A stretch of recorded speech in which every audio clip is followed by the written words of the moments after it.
കോഴ ആരോപണത്തിന് പിന്നിലെ ബുദ്ധികേന്ദ്രം ഉമ്മൻചാണ്ടി തന്നെയാണെന്ന് പി.സി. ജോർജ് ആവർത്തിച്ചു. ആരോപണം ഉന്നയിച്ച ബിജു രമേശ് ഉമ്മൻചാണ്ടിയുടെ അടുപ്പക്കാരനാണ്. കരുണാകരനെ കുടുക്കിയ ചാരക്കേസ് ആസൂത്രണം ചെയ്തതുപോലെ തന്നെയാണ് ഉമ്മൻചാണ്ടി മാണിക്കെതിരെയും തന്ത്രങ്ങൾ മെനയുന്നതെന്നും ജോർജ് ആരോപിച്ചു. ആ കരുണാകരനെ തലസ്ഥാനത്ത് ചാടിക്കാൻ വേണ്ടി ഗൂഢാലോചന നടത്തിയ ആരാ? ഉമ്മൻചാണ്ടിയുടെ നേതൃത്വത്തിലുള്ള വിഭാഗമാണ് ഉമ്മൻചാണ്ടിയുടെ നേതാവ്. ഇതൊക്കെ രാഷ്ട്രീയ ലാഭത്തിന് വേണ്ടി ചെയ്തതല്ല എന്ന് ഉമ്മൻചാണ്ടി പറയട്ടെ. ഉമ്മൻചാണ്ടി അല്ലായിരുന്നു അതിന് നേതൃത്വം കൊടുത്തത്. ബാർ ഉടമകളിൽ നിന്നും ബാർ അസോസിയേഷൻ പിരിച്ചെടുത്ത കോടികൾ ആർക്കൊക്കെ വീതം വെച്ചുവെന്ന് തനിക്കറിയാമെന്നും ഇതിൽ ഉൾപ്പെട്ട കോൺഗ്രസ് മന്ത്രിമാരെ മതിയായ തെളിവുകൾ ലഭിച്ചതിന് ശേഷം വെളിച്ചത്ത് കൊണ്ടുവരുമെന്നും പി.സി. ജോർജ് പറഞ്ഞു. പുതിയ ആരോപണത്തോടെ സർക്കാരിന്റെ മദ്യനയം സമ്പൂർണ്ണമായി അട്ടിമറിക്കപ്പെട്ടിരിക്കുകയാണ്.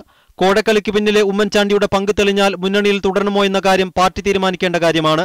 50 വർഷത്തെ നിയമസഭാ പാരമ്പര്യമുള്ള കെ.എം. മാണിയെ അഴിമതി ആരോപണത്തിന്റെ പേരിൽ ഇടതുപക്ഷം മാറ്റി നിർത്തില്ലെന്നും ജോർജ് പറഞ്ഞു.